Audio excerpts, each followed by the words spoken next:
শব্দের একটি অর্থ হলো পবিত্র হওয়া। কি হওয়া? পবিত্র হওয়া। আর যাকাত কাকে বলে? পারিভাষিকভাবে আমরা যদি লক্ষ্য করি, যাকাত হলো নির্ধারিত সম্পদ থেকে, কি থেকে? নির্ধারিত সম্পদ থেকে আল্লাহর বর্ণিত খাতে আল্লাহ তাআলা পবিত্র কোরআনুল কারীমে যাকাত দেওয়ার জন্য, যাকাত প্রদান করার জন্য 8টি খাত বর্ণনা করেছেন। এজন্য নির্ধারিত যে সম্পদ রয়েছে, নিসাব পরিমাণ সম্পদ, ওই সম্পদ থেকে নির্ধারিত অংশ বা নির্ধারিত পরিমাণ সম্পদ আল্লাহর বর্ণিত খাতে দান করাই যাকাত।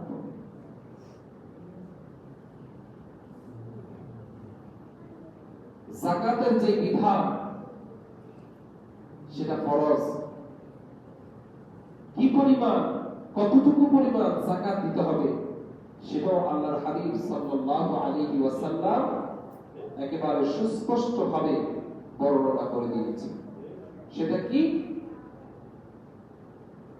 প্রথমে আমরা জানি যে যাকাত ফরজ, কিন্তু সবার উপর ফরজ। ইসলামের 5টা স্তম্ভ, এই 5টা স্তম্ভের মধ্যে 1 নম্বর স্তম্ভ ঈমান, সবার জন্য আবশ্যক।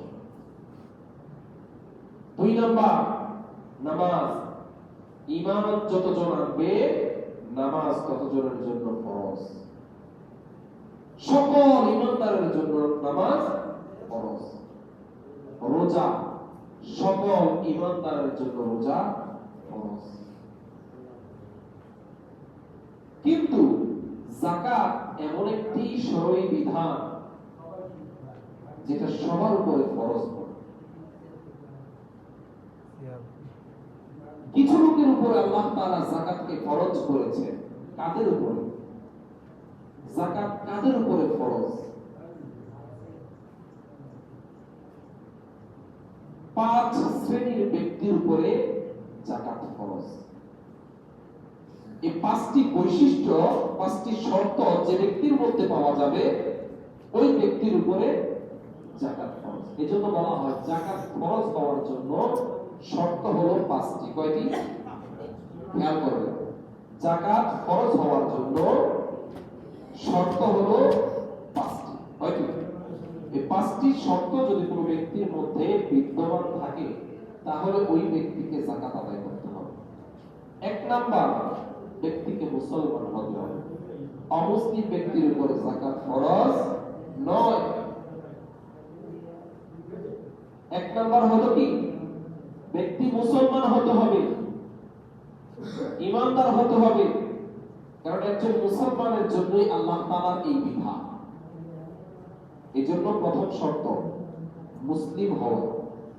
2 নাম্বার শর্ত যাকাত আদায়ের জন্য, যাকাত খরচ হওয়ার জন্য 2 নাম্বার শর্ত হলো স্বাধীন হওয়া। পরাধীন ব্যক্তির উপরে যাকাত ফরজ নয়। গোলামের উপরে, দাস যারা আছে, দাস দাসীর উপরে যাকাত ফরজ নয়। স্বাধীন হতে হবে, কারোর অধীনে থাকা যাবে না, পরাধীন হওয়া যাবে না। তাহলে যাকাত আদায়ের 2 নম্বর শর্ত কি? স্বাধীন হওয়া। 1 নম্বর মুসলিম হওয়া, 2 নম্বর স্বাধীন হওয়া। 3 নম্বর নিসাবের মালিক হওয়া। নিসাব কি?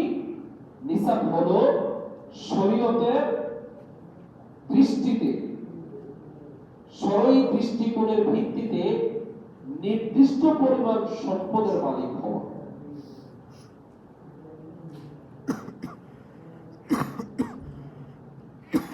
এটাকে বলা হয় নিসাব। আর এই নিসাবের পরিমাণটা কি? পরিমাণটা কি? সেটা হলো একেবারে সর্বনিম্ন পরিমাণ হলো কি? 52.5 তোলা রৌপ্যের মালিকানা। কত তোলা? 52.5 তোলা। আর সর্ব হলে 7.5 তোলা, অর্থাৎ 7.5 ভরি। রৌপ্য হলে কত ভরি? 52.5 ভরি।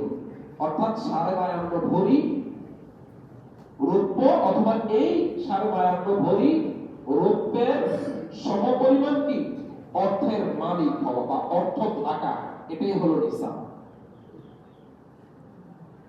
4 নাম্বার শর্ত পূর্ণ মালিকানা থাকা।